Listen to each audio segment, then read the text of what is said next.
Hi everyone, welcome to your own channel Anuj Mishra genius labs. और आज हम बात करेंगे एक बहुत इंपॉर्टेंट एलिमेंट और उसके कंपाउंड्स की, इसका नाम है सोडियम। तो चलिए स्टार्ट करते हैं। ये डिस्कशन आपके जेईई नीट की प्रिपरेशन और बोर्ड एग्जाम सब में इंपॉर्टेंट होगा। So please use pen and paper and start writing down points also.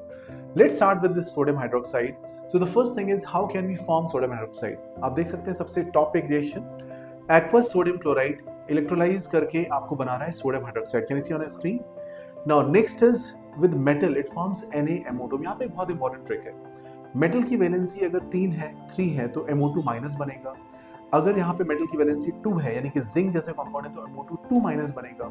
और अगर इसकी वैलेंसी लेट्स से 4 है जैसे कि टिन, तो यहाँ पे MO3 माइनस 2 बनेगा। क्या मेरे को रटने की जरूरत है? नहीं, आप लिखो MO2 minus, you will understand automatically कि M का वैलेंसी यहाँ पे क्या होगा।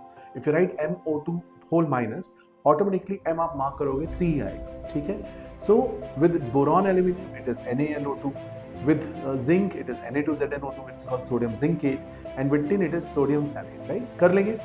Next important thing is if you react with any oxides like CO2, like NO2 and sulfur dioxide, it will form corresponding carbonates, sulfates और nitrites और nitrate। With phosphorus एक बहुत important reaction NaOH show करता है जिसका नाम है disproportionation reaction। यहाँ पे फॉर्म होगा अमोनिया और सोडियम हाइपोफॉस्फाइड।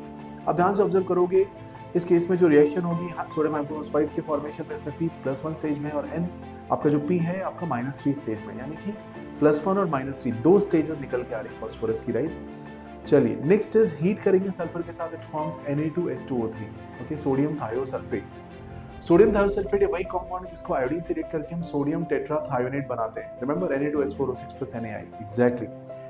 एक और इंपॉर्टेंट रिएक्शन होती है NaOH की बच्चों, हैलोजन के साथ कोल्ड डाइल्यूट कंडीशन में और हैलोजन के साथ हॉट कॉन्सेंट्रेटेड कंडीशन में। सो कोल्ड डाइल्यूट में आप बनाते हो X- XO- which is halide and hypohalide, and other side आप बनाते हो halide and halate, right. So ये काफी इंपॉर्टेंट रिएक्शन होती है। इसमें से कौन सी रिएक्शन आप यूज करते हो ऑर्गेनिक केमिस्ट्री में? थोड़ा रिकॉल करो, you will try to understand. NaOBr आपने यूज किया होगा, Br2 + NaOH यूज किया होगा। थिंक करो, कमेंट में डालो कौन सी रिएक्शन है ये। चलिए फिर एक और रिएक्शन देखते हैं। With carbon monoxide you form HCONA, with zinc oxide same as zinc which is Na2ZnO2, and with Al2O3 we form NaAlO2, right।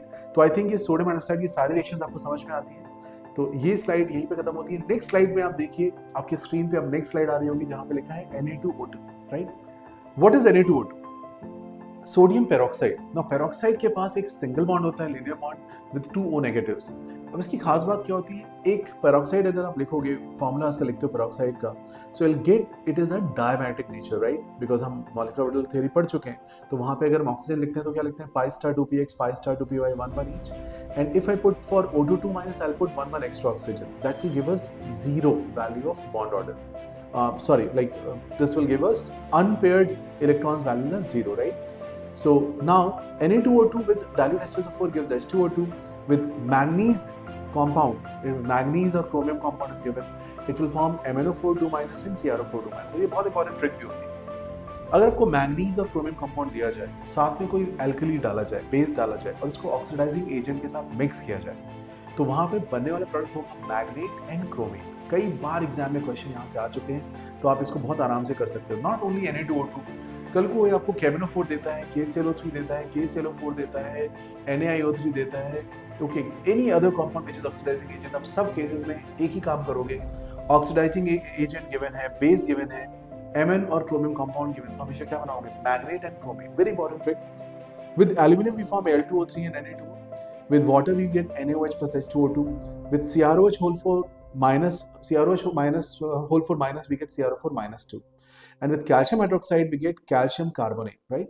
So these are simple reactions. I hope this video is understood by all of you. Please keep liking, subscribing and sharing these kind of videos. Thank you so much.